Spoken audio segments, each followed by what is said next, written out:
Tarifa de ônibus, hein, Duran? Pois é um dos pontos que fez com que a inflação fosse pressionada no mês de janeiro, né? Teve um aumento de 1,03% na categoria de transportes como um todo, a despeito de outras que o Gabriel estava citando, como é o caso de energia. E isso, obviamente, faz com que a inflação seja pressionada, porque o transporte ele é a base da economia de muitas cidades e ele é parte do orçamento das famílias, especialmente aquelas que têm renda mais baixa. Então, precisam do transporte público. Em termos práticos, 7 capitais aumentaram o preço da passagem de ônibus no mês de janeiro, com essa troca de mandato dos novos prefeitos. Em alguns lugares, essa passagem está quase batendo R$ 7,00. Sim. Aqui em São Paulo foi um dos lugares onde aumentou. São Paulo tem uma circulação de milhões de pessoas todos os dias nos ônibus da cidade, então isso ajuda a formar o fator da inflação. E nos ônibus intermunicipais, ou aqueles que fazem longos trajetos, também há uma variação de preço muito grande, muito significativa e, em alguns casos, o preço aumenta bastante.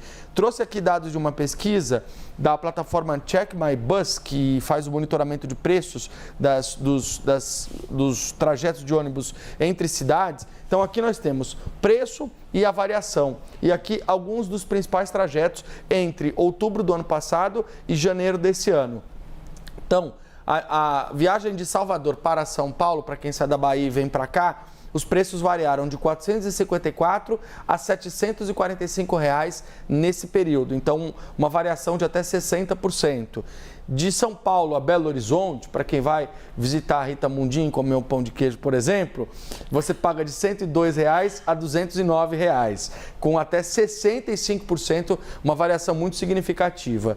De BH para o Rio de Janeiro, para quem vai aproveitar o carnaval na Sapucaí, os valores vão de R$ 100 a R$ 184, até 57% de alta. Aí a gente está falando, Carol e Gabriel, do ônibus convencional, aquele que não é leito, cama, Comfort Plus, Premium e tal, é o ônibus simples. De São Paulo para o Rio de Janeiro, R$ 78 a R$ 157, uma alta de 52%.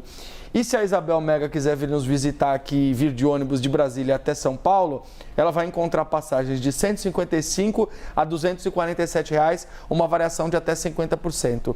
Isso traz para a gente dois pontos importantes. O primeiro é a importância das pessoas também pesquisarem as passagens com antecedência para conseguir garantir um preço mais baixo e não entrar muito próximo naquela loucura de comprar passagem em cima da hora e acabar sendo refém de um preço alto como esse, mas também, Gabriel, o aumento significativo dos valores, porque antes desse período de outubro a janeiro, alguns dos valores dessas passagens estavam significativamente mais baixos. É claro que você tem fatores sazonais, como, por exemplo, Natal, Réveillon, festas de final de ano, férias de janeiro, carnaval, isso tudo entra nessa conta porque está dentro das passagens buscadas. Mas ainda assim é mais um fator que pressiona a inflação, expectativa para saber daqui a pouco como é que vai vir esse setor de transportes dentro do IPCA. Tem notícia positiva, apesar de todas essas pressões que a gente está falando, de energia, de combustível, das próprias passagens.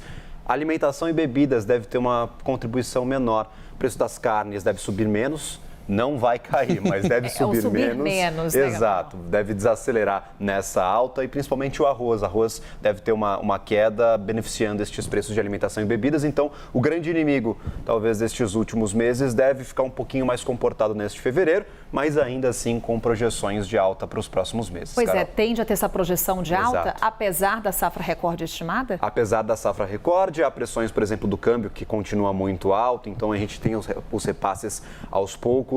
A questão, por exemplo, do financiamento das produções, a gente está em mudança de safra, o crédito está mais caro, o produtor está tendo que pagar mais para comprar insumo. Então, a cara da inflação de alimentos ainda não é boa. Pode melhorar aos poucos nos próximos meses, mas neste fevereiro a gente não identifica, talvez, uma pressão menor para alimentação e bebidas em 2025.